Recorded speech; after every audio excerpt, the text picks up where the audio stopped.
भारत में बहुत सारे नेता हुए, लेकिन हमेशा से डर सिर्फ एक नाम से लगता था। एक नाम जिससे पुलिस डरती थी, सरकार संभल के बात करती थी और हाँ, अंडरवर्ल्ड भी कांपता था।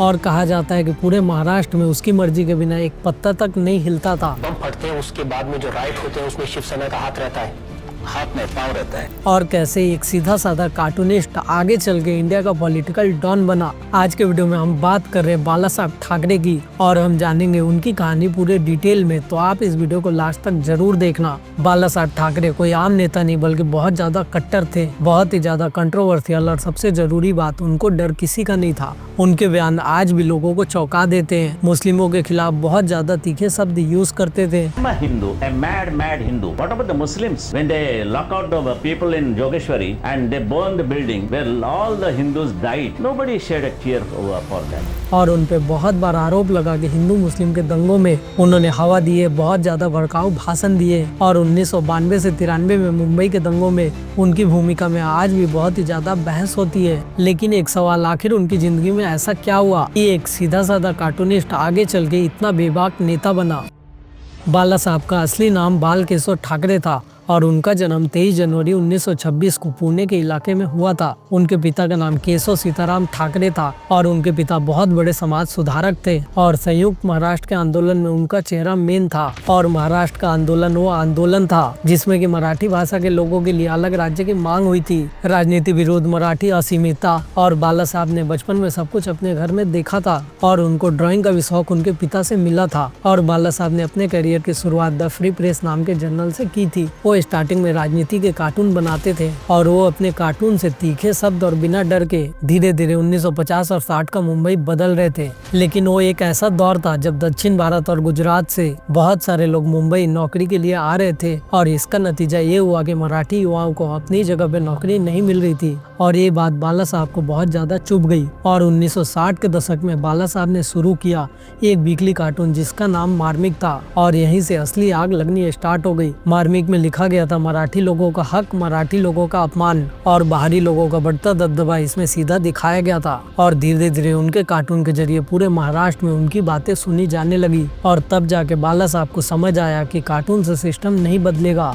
और उसके बाद 19 जून 1966 में एक नई ताकत पैदा हो गई और उसका नारा बिल्कुल से साफ था कि महाराष्ट्र मराठियों का हक है। और शिवसेना सड़कों पे उतरने लगी। प्रोटेस्ट, स्ट्राइक और हिंसा सब कुछ शुरू हो गया। गुजराती और साउथ इंडियन समुदाय बहुत ही ज्यादा निशाने पे आए और 1969 में बाला साहब ठाकरे को सांप्रदायिक हिंसा भड़काने के आरोप में जेल जाना पड़ा। लेकिन यहाँ पे आंदोलन रुका नहीं बल्कि इसकी बहुत ज्यादा शुरुआत हुई और यहाँ पे हालत इतनी ज्यादा बिगड़ गई कि पुलिस इसे कंट्रोल नहीं कर पा रही थी। और तब के महाराष्ट्र के मुख्यमंत्री वसंतराव नाईक ने बाला साहब ठाकरे से बहुत ही ज्यादा रिक्वेस्ट की और उन्होंने समझाया कि जनता के सामने सरकार की अपील बेकार है, लेकिन बाला साहब ठाकरे अगर एक अपील करेंगे तो पूरा महाराष्ट्र शांत हो जाएगा। और यहीं से लोगों ने कहना स्टार्ट कर दिया, ये नेता नहीं बल्कि डॉन है। और उनकी बातें कानून से ऊपर मानी जाने लगी। और वो एक ऐसा दौर था जब मुंबई आज की तरह सेफ नहीं था। वहाँ पे बहुत सारे अंडरवर्ल्ड डॉन के राज थे और उनके नाम थे हाजी मस्तान, करीम लाला और दाऊद इब्राहिम। ब्लैकमेल, धमकी और फिरौती उस टाइम में मुंबई में बहुत ही ज्यादा आम था। लेकिन बाला साहब ठाकरे ने मुंबई में अंडरवर्ल्ड की कमर तोड़ दी। और उसके बाद मुंबई में एक ऐसा टाइम आया जब लोग पुलिस के पास ना जाके बाला साहब ठाकरे के पास जाने लगे।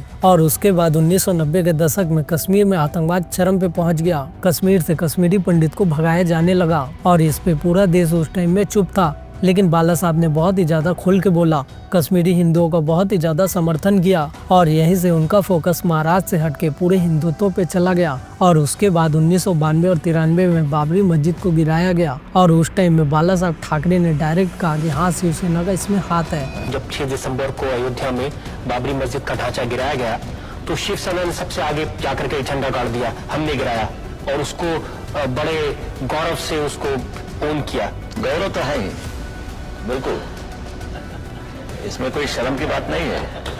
मैंने तो कहा दिया साफ है। और इसके लिए उन्हें कोई डर भी नहीं है। इसके बाद उनकी गिरफ्तारी हो गई, लेकिन उनको जेल तक ले जाना बहुत ही ज्यादा मुश्किल था क्योंकि बाहर लाखों समर्थक सड़क पे आ गए थे बस उन्हें सपोर्ट करने के लिए। और उसके बाद 1995 में शिवसेना और बीजेपी दोनों गठबंधन में आए, लेकिन बाला साहब ठाकरे मुख्यमंत्री नहीं बने और उन्होंने मनोहर जोशी को सीएम बना दिया। और उस टाइम पूरी दुनिया और इंडिया सबको पता था कि बाला साहब ठाकरे आज के डेट में कुर्सी पे नहीं है, लेकिन सत्ता में उनका हाथ और कंट्रोल पूरा था। और 17 नवंबर 2012 को बाला साहब ठाकरे का निधन हो गया और उस दिन मुंबई पूरी तरीके से रुक गई। 30 लाख से ज्यादा लोग उनके अंतिम दर्शन के लिए उस टाइम सड़कों पे खड़े थे और ये इंडिया के पॉलिटिक्स में सबसे बेबाक नेता की मौत थी। और उनके मर जाने के बाद भी उनके शिवसेना आज भी मुंबई में जिंदा है और उसने बाला साहब ठाकरे की लेगेसी को जिंदा रखा है। और अगर इस वीडियो पे बहुत ही ज्यादा लाइक आया तो मैं इसका पार्ट 2 बना दूंगा। पार्ट 2 में हम जानेंगे उद्धव ठाकरे कैसे अपने पिता से बिल्कुल उलट है और शिवसेना कैसे धीरे धीरे बदल रही है। और आज के डेट में बाला साहब ठाकरे जिंदा होते तो राजनीति में क्या होता। अगर आपको पार्ट 2 देखना है तो कमेंट में जरूर बताओ। और अगर ये वीडियो आपको पसंद आया हो तो इस वीडियो को लाइक शेयर और चैनल को सब्सक्राइब जरूर करो।